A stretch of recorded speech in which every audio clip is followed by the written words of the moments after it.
आज की कहानी है पूस की रात। हल्को ने घर आकर अपनी पत्नी मुन्नी से कहा, घर में जो रुपए रखे हैं उसे ले आओ, सहना आया है उसे दे देता हूँ ताकि उससे पीछा छूटे। बरामदे में झाड़ू लगा रही मुन्नी ने पलटकर गुस्से से हल्को को देखा और बोली, 4 रुपए ही तो बचे हैं घर में, अब वो भी सहना को दे दोगे तो माकूस की कड़कड़ाती ठंड कैसे करेगी। सहना से कह दो कि अभी पैसे नहीं है, फसल कटने पर दे देंगे। हल्को एक घड़ी सोच में पड़ गया कि मुन्नी की बात भी सही है, कंबल के बिना ठंड काटना मुश्किल हो जाएगा। लेकिन हल्को उस अड़ियल सहना को जानता था, वो पैसे लिए जाएगा नहीं। हल्को ने सोचा कि सर्दियों को सर्दियों में देख लेंगे, फिलहाल इस बला से तो पीछा छूटे। हल्को अपनी पत्नी की ओर बढ़ा और उसके पास जाकर बैठते हुए धीरे से उसकी खुशामद करते हुए बोला, दे देना पैसे, कम से कम यह पीछा तो छोड़ेगा और कंबल के लिए मैं तब तक कोई दूसरा उपाय सोच लूंगा। हल्को की बात सुनकर मुन्नी गुस्सा हो गई। हल्को को गुस्से से घूरते हुए मुन्नी ने कहा, तुम तो चुप ही रहो, बताओ जरा कौन सा उपाय है तुम्हारे पास। ऐसे ही कोई तुम्हें खैरात में कंबल तो देगा नहीं। न जाने कौन सा कर्ज है जो कभी चुकता ही नहीं। तुम ना खेती करना छोड़ दो, क्या फायदा खेती का जब फसल होते ही पूरी कमाई कर्ज चुकाने में चली जाए। तुम्हें जो सही लगता है तुम करो, लेकिन मैं तो एक पैसा नहीं दूंगी। मुन्नी को गुस्से से लाल होता देख हल्को उदास हो गया और धीमे से बोला, तो क्या मैं उसकी गाली खाऊं।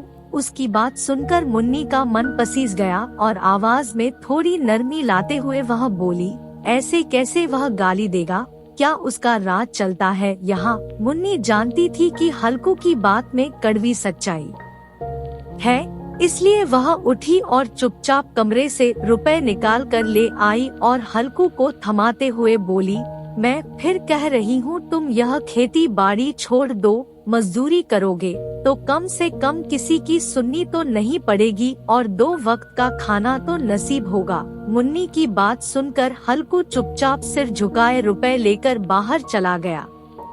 हल्को उन 3 रुपए की अहमियत जानता था जिसे उसने पाई पाई जोड़कर कंबल खरीदने के लिए जमा किए थे। सहना को रुपए थमाते हुए हल्को के हाथ कांपने लगे, जैसे वह सीने से अपना दिल निकालकर सहना की हथेली में रख रहा हो। वक्त बीतता गया और पूस की वो कड़कड़ाती सर्द रातें भी आ गई। आसमान में जैसे चांद तारे भी ठंड से ठिठुरते लग रहे थे। हल्को अपने खेत के किनारे बांस व पत्तों से बनाई मचान के नीचे पुरानी सी चादर ओढ़े कंपाते हुए बैठा था और साथ में उसका कुत्ता जबरा भी उसके साथ था, जो सर्दी के कारण बार बार कूकू की आवाज निकाले जा रहा था। ठंड इतनी ज्यादा थी कि दोनों की आंखों से नींद कोसों दूर थी।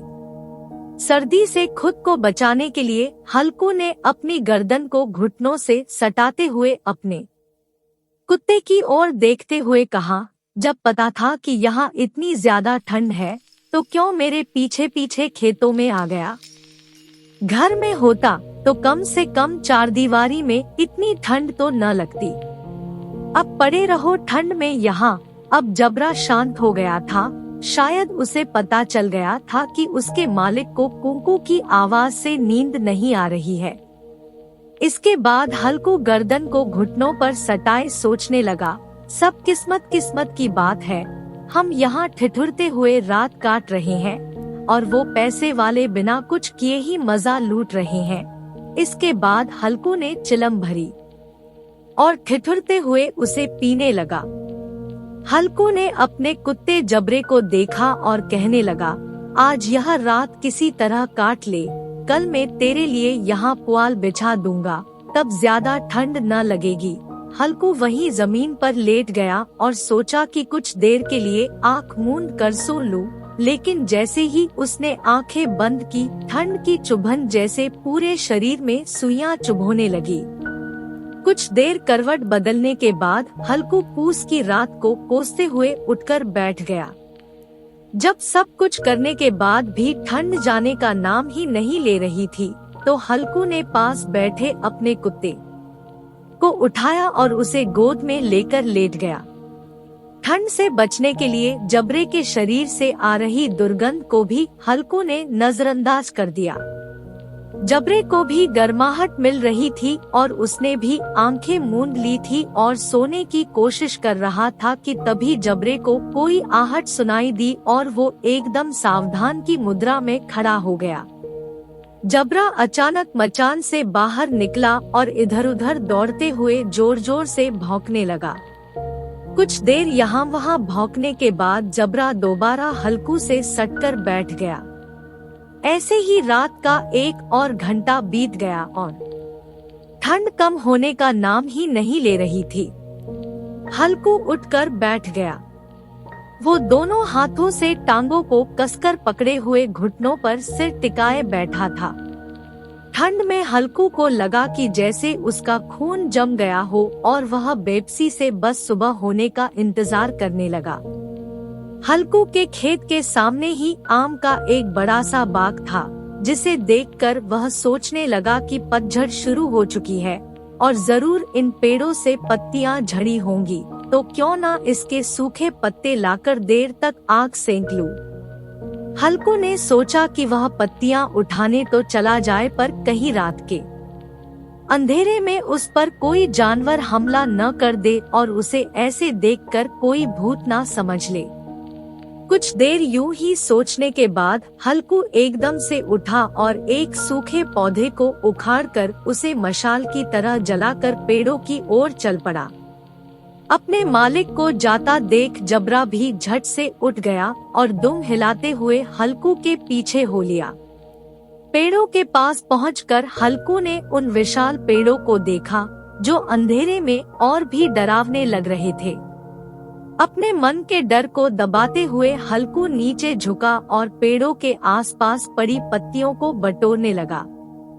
सूखे पत्तों को समेटने की वो आवाज और ठंडी हवा के झोंकों से आ रही पेड़ों की सरसराहट हल्कू को डरा रही थी। ठंड में नंगे पांव पर कंकड़ तो मानो तीर की तरह चुभ रहे थे। उन सब से ध्यान भटकाने के लिए हल्कू ने जबरे से बातें करना शुरू कर दिया और कहने लगा, लग रही है ना तुझे भी बहुत ठंड, बस थोड़ी सी पत्तियां और इकट्ठी कर लेते हैं, फिर दोनों खूब आग सेकेंगे। हल्कू जितनी पत्तियां समेट सकता था समेट ली और मचान की ओर चल पड़ा। मचान के बाहर पहुंचकर हल्कू ने पत्तियों में आग लगाई। देखते ही देखते आग धधकने लगी और उसकी लपटें पेड़ों को छूने लगी। हल्कू और जबरा वहीं आग के पास बैठ गए। हल्कू अलाव में कभी अपने हाथ सेंकता, तो कभी पाँव, तो कभी आग की ओर पीट कर बैठ जाता। जबरा भी आग के पास पसर कर लेट गया और उन लपटों को देखने लगा। हल्कू जबरे की ओर देखकर कहने लगा, कहा था ना मैंने, अलाव जलाते ही ठंड नहीं लगेगी, अब सेंक ले जी भरकर आग। कुछ समय बाद वो आग की लपटें जैसे कहीं गुम हो गई और पत्तियों का ढेर सिमट कर राख में बदल गया। अब तो बस कोई हवा का झोंका आता तो बची कुची चिंगारी कहीं बीच में लाल लाल अनार के दानों सी दिखाई देती। हल्कू राख की थोड़ी सी गर्माहट में वही चादर ओढ़े दुबक कर बैठा हुआ था, लेकिन जैसे जैसे रात बढ़ती जा रही थी ठंड उसे और जकड़ने लगी थी। कुछ देर बाद हल्कू वहीं राख के ढेर के पास लेट गया। हल्कू को नींद आने ही वाली थी कि जबरा फिर से अचानक उठ गया और खेत की ओर जोर जोर से भौंकने लगा। हल्कू के कानों में भी कुछ आवाजें आ रही थी, जैसे जानवरों का बड़ा झुंड खेतों में घुस आया हो और उसकी फसल चर रहा हो। जानवरों की हलचल की पूरी आवाजें हल्कू के कानों में पड़ रही थी। हल्कू आंखें मूंदे ही सोचने लगा कि जबरे के होते हुए आखिर कोई जानवर खेतों में कैसे घुस सकता है, जरूर मुझे कोई धोखा हो रहा होगा। हल्कू ने आंखें खोले बिना ही जबरे को आवाज लगाई, लेकिन जबरा खेतों की ओर मुंह किए जोर जोर से भौंकता रहा, पर उसके पास नहीं आया। कुछ देर बाद खेत में चरने की आहटें तेज हो गई और अब हल्कू को पूरा यकीन हो गया कि खेत में जरूर जानवर घुस आए हैं। अपने आलस को झकझोरते हुए हल्कू आधे मन से उठकर बैठ गया। इस कंपकंपाती ठंड में उठकर खेत में जाना और फिर जानवरों को भगाना उसे बेहद मुश्किल सा लग रहा था। हल्कू वहीं बैठे बैठ जबरे को आवाज देने लगा। हल्कू की आवाज सुनकर जबरा और भी जोरों से भौंकने लगा। खेतों में नीलगाय का झुंड घुस आया था, जो पूरी तैयार फसल को चरने के साथ ही उसे तहस नहस किए जा रहा था। जबरा अपना गला फाड़ फाड़ कर भौंके जा रहा था, जैसे उन्हें वहां से चले जाने को कह रहा हो। इस बार हल्कू ने पक्का इरादा करते हुए खुद को समझाया और चादर को शरीर पर लपेटते हुए खेत की ओर जाने के लिए कदम बढ़ाने लगा। हल्कू कुछ कदम ही चला था कि अचानक तेज हवा के झोंके ने उसके कदम रोक लिए। हल्कू को ऐसा लगा कि जैसे किसी ने सैकड़ों सुइयां उसके शरीर में चुभो दी हो और उसका पूरा शरीर अकड़ गया हो। हल्कू दौड़ता हुआ राख के ढेर के पास लौट आया और पास पड़ी लकड़ी से उसे कुरेदने लगा, ताकि उसके शरीर को कुछ तो गर्माहट मिले।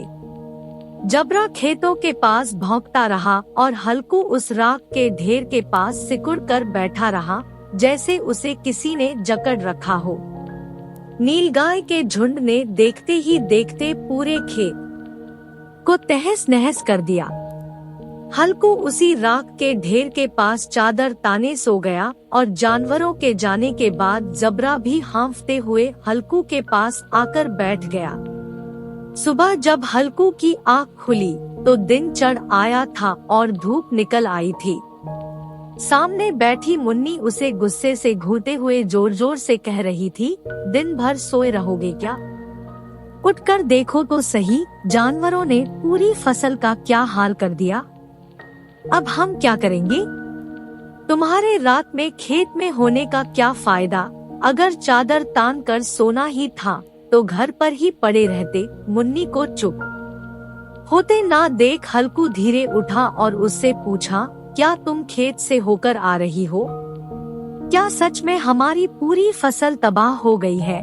मुन्नी ने गुस्से से जवाब देते हुए कहा, हाँ, सब कुछ खत्म हो चुका है, हम तबाह हो चुके हैं। हल्कू जानता था कि मुन्नी ऐसे चुप न होगी, तो उसने बहाना बनाते हुए कहा, तुझे तो बस खेत की पड़ी है, मैं यहाँ रात में मरने से बाल बाल बचा। रात को मेरे सीने में इतना तेज दर्द उठा कि मैं हिल भी न पाया। यह तो मैं ही जानता हूँ कि दर्द के साथ मैंने कड़कड़ाती ठंड के बीच रात कैसे काटी है। हल्कू की बात सुनकर मुन्नी कुछ न बोली। फिर दोनों खेत के पास आ गए और बुरी तरह रौंदे हुए खेत को देखने लगे। खेत की दुर्दशा देखकर मुन्नी के चेहरे पर उदासी छा गई और वह मन ही मन सोचने लगी कि अब गुजारा कैसे होगा, पर हल्कू के चेहरे पर एक अलग शांति थी। मुन्नी ने चिंता जताते हुए हल्कू से कहा, लगता है अब मजदूरी करके ही दिन काटने पड़ेंगे। हल्कू ने चेहरे पर हल्की सी मुस्कान बिखेरते हुए कहा, चलो कम से कम अब इन सर्द रातों में यहाँ सोना तो नहीं पड़ेगा। कहानी से सीख, मजबूरी में इंसान को कई बार न चाहते हुए भी कठिन फैसले लेने पड़ते हैं, जो हमारे भविष्य को प्रभावित कर सकते हैं। विपदा कभी भी आ सकती है, इसलिए हमेशा चौकस रहना जरूरी है। Thank you for watching. Please like, subscribe and share.